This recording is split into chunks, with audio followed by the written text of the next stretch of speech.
I'm here with Lindsay Fischetti, who is the Director of Programs for the USO. Hello. Hello. Thanks for having me. Okay, so we got to start off with something that probably everybody thinks they know because you hear USO. What does USO stand for? United Service Organizations. We're a nonprofit, nonpartisan organization, and we support the military and their families. Okay, so you have programs for military and military families and also for the wounded warriors as well. Can you describe just a little bit some of these programs so people know and how they can find out about it, and also how, if you're a service member or a family, how they can access it? Definitely. Well, I think a good way to frame it is the USO. We have 3 specific ways that we support the military and their families, and also the wounded, ill, and injured. And so we have 3 focus areas. One would be by entertaining. So something that I think everyone's familiar with is our entertainment programs that we offer across the United States and overseas. We also have USO locations where troops can go in deployed locations and sit down and watch a DVD or play a video game or grab a snack. The second way that we support them is through connectivity. So a really important thing is, military families are separate from their active duty military member a lot of the time. So through providing phone cards, we also have a private telephone network that's set up in Southwest Asia where troops have actually made over 28 million they've had 28 million minutes of talk time from overseas to either back stateside or to their families in Europe or the Pacific.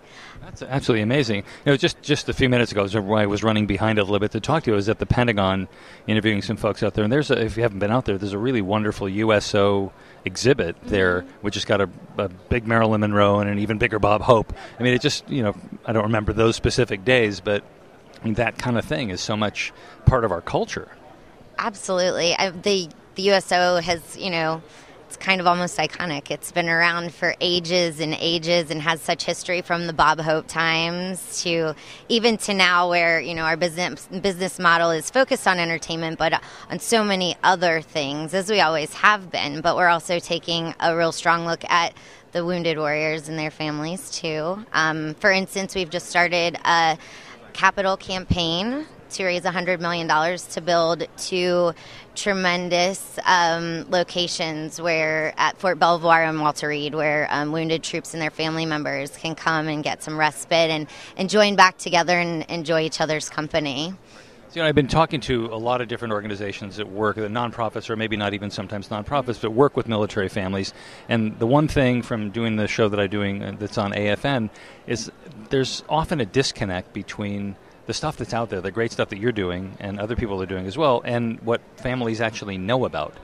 How do you get people to know what you're doing? Because I know there are plenty of people who don't know that you're there, or they don't really know how to take advantages of the great stuff that you've got going on. Well, that's a great question. We've been very proactive. We have a great marketing and communications team who's starting to work with us. So we work through PSAs. They've just done several surveys to find out, how military members get their information and ways that we can provide it to them.